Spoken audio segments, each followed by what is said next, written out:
اعوذ باللہ من الشیطان الرجیم بسم اللہ الرحمن الرحیم۔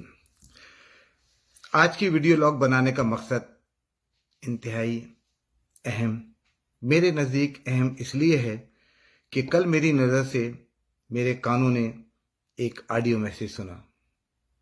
وہ آڈیو میسیج جو غدار اعظم، مہاجروں کے لہو کا سودا کرنے والے سوداگر اور میر فاروق، ڈاکٹر فاروق ستار کا تھا۔ میں نے وہ سنا۔ اس میں جو چورن وہ بیچ رہے تھے، یقین کیجئے میری بات جو بھی سنے انہیں اگر یاد ہو، برسوں پہلے جب ہم چھوٹے ہوا کرتے تھے، ایک بنگالی آتے تھے، وہ چھوٹے ٹھیلے پہ چورن بیچا کرتے تھے۔ کالا چورن بھی ہوتا تھا، ایک لال رنگ کا بھی ہوتا تھا، کبھی دونوں ملا کے بھی بیچتے تھے، کبھی الگ، اور عجیب سا مزہ ہوتا تھا اس کا، اور ہمیشہ پیٹ خرابی ہوتا تھا لیکن پھر بھی کھاتے تھے۔ وہ چورن جو ناپید ہو چکا ہے، آج وہ اسی چورن کو اسی طریقے سے نئی پیکنگ میں بیچنے کی کوشش کر رہے ہیں۔ مظلوموں کی داد رسی، مہاجروں کو یکجا اور متحد ہونے کی اپیل، یہ تمام چیزیں اچھی نہیں لگتی فاروق ستار تمہارے منہ سے۔ تم کہاں، کس جگہ تمہیں پہنچایا گیا تھا قائد تحریک الطاف بھائی نے، کہ جو تمہاری جو حیثیت، اہمیت، عزت و احترام تھا، اس کو تم نے خود صرف چند گھنٹوں کی وجہ سے، تم چند گھنٹے رہے ٹھاکر کے پاس اور تم نے سب کچھ بدل دیا۔ یقین کرو فاروق ستار، اگر تم اس دن قائد تحریک الطاف بھائی کے بیانیے کے ساتھ کھڑے رہتے اور یہ کہتے کہ ٹھیک ہے ہم اس بیانیے کے ساتھ ہیں، ضرور پریشانی ہوتی، ضرور کچھ وقتی مصیبت ہوتی، لیکن یقین کرو کہ تمہارا وقار، عزت و احترام جو تھا وہ اس سے آج کہیں زیادہ ہوتا اگر تم اس بیانیے کے ساتھ کھڑے رہتے۔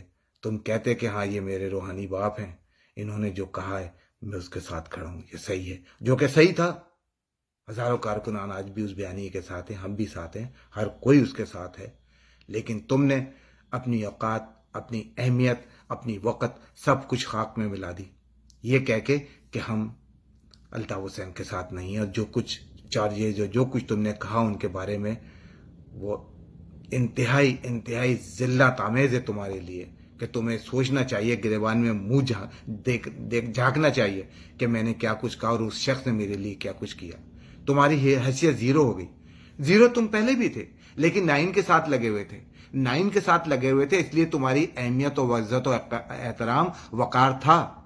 9 کے ساتھ تم ہٹے، تم مٹی میں مل گئے، تمہاری حیثیت ختم ہو گئی۔ تم آج لوگوں سے یہ کہہ رہے ہو کہ ہم متحد ہونے کی بات کر رہے ہو، نوجوانوں سے بات کر رہے ہو، یہ تمام وہ انسٹیٹیوشن، جس انسٹیٹیوشن سے تم نے پڑھا، جہاں پہ ہمارا روحانی باپ، جس کا پرنسپل، جس کا قائد، ساری کچھ اس انسٹیٹیوشن کا مالک، ہر چیز وہ ہمارا قائد تحریک الطاف بھائی تھے، وہاں سے سیکھ کے نکلے ہو، وہی اس طریقے سے باتیں کر رہے ہو، لیکن تم ان کے گرد تک، ان کے ہوا تک نہیں پہنچ سکتے۔ تم نے اپنے آپ کو زیرو کر کے ملیا میٹ کر دیا ہے۔ تمہاری حیثیت بالکل ختم ہو گئی ہے۔ تم لوگوں کو جو چورن بیچ رہے ہو، یہ برسوں پرانا چورن ہے، لوگ اس کو نہیں سنیں گے، نہیں دیکھیں گے۔ تمہیں ابھی اندازہ ہے کہ 7 سال سے الطاف بھائی پہ جو زبان بندی، قلم کی پابندی ہے، زبان کی، تحریر کی، تقریر کی، تصویر کی، ہر چیز کی پابندی کے باوجود آج وہ ان دلوں میں رہتا ہے، کراچی اور سندھ کے شہروں میں، وفا پرست ساتھیوں کے دلوں میں رہتا ہے۔ تم لوگوں کو اس بات کا ڈر ہے، تم ہو یا بہادر آباد ٹولہ ہو یا عقیقی ہو یا مصطفیٰ کمال ہو، تمام لوگ جمع ہو کے پوری قوت اور پوری توانائیاں خرچ کر دیں تو صرف اتنے ووٹ حاصل کرو گے جو MQM اپنے زمانے میں جو کینسل ووٹ ہوا کرتے تھے، اس تعداد سے تم بڑھ نہیں سکو گے۔ بہرحال کہنے کو بہت کچھ ہے، لیکن قائد تحریک کی تعلیمات اور ان کی تربیت، ہم کوئی ایسی بات نہیں کرنا چاہیں گے جو نظر سے بھی گرے، وقار سے بھی گرے، اور ہمارے جو خاندانی خون ہے اس سے بھی گر کے بات ہو، ایسی بات نہیں کریں گے۔ لیکن بس یہ جانتا ہوں کہ تم 9 کے ساتھ تھے تو تمہاری حیثیت تھی، اس زیرو کی بہت اہمیت تھی جو 9 کے ساتھ تھا۔ جو 9 سے ہٹا وہ زیرو نہیں، حقیر ہو گیا ہے، فقیر ہو گیا ہے، ملیا میٹ ہو گیا ہے۔ That's it.